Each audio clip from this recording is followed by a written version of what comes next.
Eligibility exam for teacher यानी writ के exam में एक महिला को पेपर इसलिए नहीं देने दिया गया क्योंकि वो बुर्का पहनकर एग्जाम देने गई थी। नमस्कार, आदाब, मैं खुशबू अख्तर और आप देख रहे हैं पल पल न्यूज़। जिस तरह से आए दिन इस्लामोफोबिया की कोई ना कोई तस्वीर हमारे सामने हर रोज़ आने लगी है, इससे ये तो साफ हो गया है कि राजस्थान हो या पूरे भारत में हर जगह हर कोई बुर्का पहनी लड़की से लेकर दाढ़ी, टोपी और कुर्ता पजामा वाले इंसान को ज़्यादा तवज्जो देता है और वो तवज्जो जो मिलती है वो उसकी नफ़रत की शक्ल में दिखती है। जी हाँ, रिट एग्ज़ाम देने गई मुस्लिम महिला को सिर्फ इसलिए रोक दिया गया क्योंकि वो एग्ज़ाम देने बुर्का पहन कर गई थी। उन्होंने वहां पर जाकर तमाम अधिकारियों से यहाँ तक कहा कि आप मुझे पूरी तरह से चेक कर लीजिए, उसके बाद मुझे एग्ज़ाम देने दीजिए, लेकिन अधिकारियों ने उनकी एक नहीं सुनी और उन्हें एग्ज़ाम नहीं देने दिया। बल्कि एग्जामिनेशन सेंटर की अगर बात करें तो वहां माइक पर चिल्लाकर बताया गया कि बुर्का पहनी इस महिला को एग्जाम देने तभी दिया जाएगा जब वो बुर्का उतार कर एग्जाम देने जाएगी। महिला गुहार लगाती रही लेकिन उन्होंने एग्जाम देने नहीं जाने दिया। इसी के बाद इसका खामियाजा ये भुगतना पड़ा कि रिट की जो एग्जाम प्रदेश भर में हो रही है, वाफिया ये एग्ज़ाम नहीं दे पाई। उसके बाद जो हुआ वो भी आपको चौंका देगा क्योंकि अधिकारियों ने किसी का भविष्य एग्ज़ाम ना देने की वजह से ख़राब हो जाए, उन्हें उसमें कोई शर्म और लिहाज नहीं है, लेकिन बुर्का पहनी कोई महिला अंदर नहीं जा सकती, ये उनके साफ नियम है। इसी से जुड़ी 4 दिन पहले हमने एक खबर आपके सामने रखी थी जहां पर 1000 मुस्लिम लड़कियों को पुलिस भर्ती के लिए सिर्फ इसलिए रिजेक्ट कर दिया गया था क्योंकि उन्होंने जो तस्वीर अपनी लगाई थी वो उनसे हिजाब पहना हुआ था। और हिजाब ये नहीं था कि पूरा चेहरा ढका हुआ था, नहीं, सिर्फ जिस तरह से हिजाब पहना जाता है उसी तरह से फोटोज खींचकर फॉर्म पर लगाए गए और बिना क्वालिफिकेशन देखे तस्वीर देखकर ही उन सब को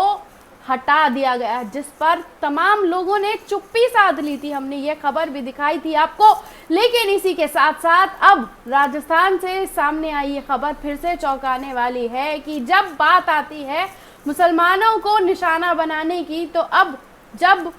तैयारी करके वो एग्ज़ाम सेंटर पहुंचता है अपनी धार्मिक कपड़ों को अपनी मर्जी से पहनकर, तब उसे सिर्फ इसलिए रोक दिया जा रहा है क्योंकि उसने वो लिबास पहना है, वो लिबास उनकी इस जहन में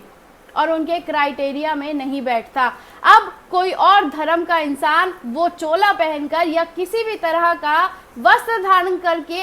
एग्ज़ाम देने जाता है तो उनके लिए वो ओके होता है, लेकिन अगर कोई महिला बुर्का पहनकर अंदर जाना चाहे तो उसको वो एग्ज़ाम नहीं देने देते, उनको क्वालिफिकेशन को भी रिजेक्ट कर दिया जाता है। ये किस तरह की मानसिकता को भारतीय जनता पार्टी ने खुलकर सपोर्ट किया है, जिसकी वजह से नुकसान उन सारे लोगों का जो तैयारी करते हैं और उनको एग्ज़ाम देने का मौका सिर्फ इसलिए नहीं मिल पा रहा क्योंकि वो मुसलमान हैं। और ये कहते हुए मुझे बिल्कुल शर्म नहीं है कि जिस तरह से मुसलमानों को निशाना बनाकर उन्हें हर जगह से महदूद रखा जा रहा है, इस पर भी सवालिया निशान उठता है कि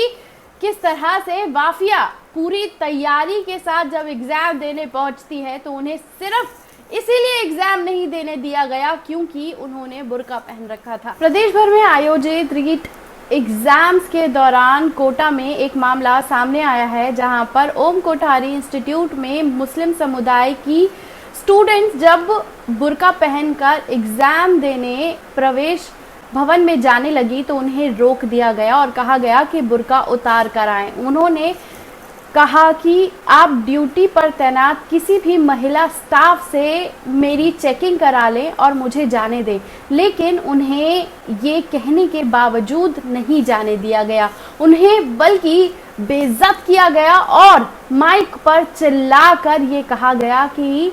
बुर्का पहनी इस महिला को एग्ज़ाम देने ना दिया जाए। उसके बाद भी जब उन्होंने ये हरकत करने के बाद जब कोशिश की कि उन्हें वापस अंदर जाने दिया जाए तो भी उन्हें नहीं जाने दिया गया और इसके चलते उन्हें एग्ज़ाम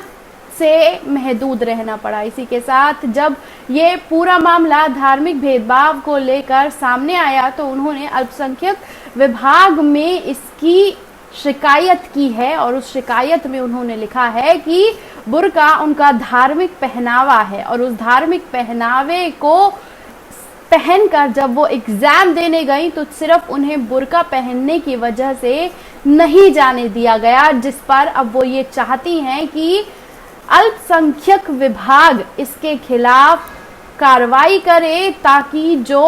गलत उनके साथ हुआ है उन अधिकारियों पर जांच की जाए और उन्हें सख्त से सख्त सजा दी जाए, क्योंकि रीट एग्जाम के लिए तमाम लोग बहुत मेहनत के साथ तैयारी करते हैं और उस तैयारी के लिए अगर सिर्फ इसीलिए उनको इस चीज से महदूद रखा गया है क्योंकि उन्होंने अपने धर्म से जुड़े कपड़ों को पहनकर एग्जामिनेशन हॉल में जाना तय किया है, तो इसके चलते उन्हें ये अधिकार नहीं मिल जाता कि वो उन्हें रोक लें एग्जाम देने से, क्योंकि संविधान भी हमारा हमें ये अधिकार देता है कि हम किस तरह से कपड़े पहनते हैं, कौन सा धर्म चुनते हैं, ये हमें हमारा संविधान अधिकार देता है। लेकिन इन दिनों संविधान की धज्जियां जिस तरह से उड़ी हुई हैं उस पर भी गौर किया जाना चाहिए कि जब भी कोई दाढ़ी, टोपी, कुर्ता पजामा या बुर्के में दिख जाता है तो अचानक से सबके अंदर का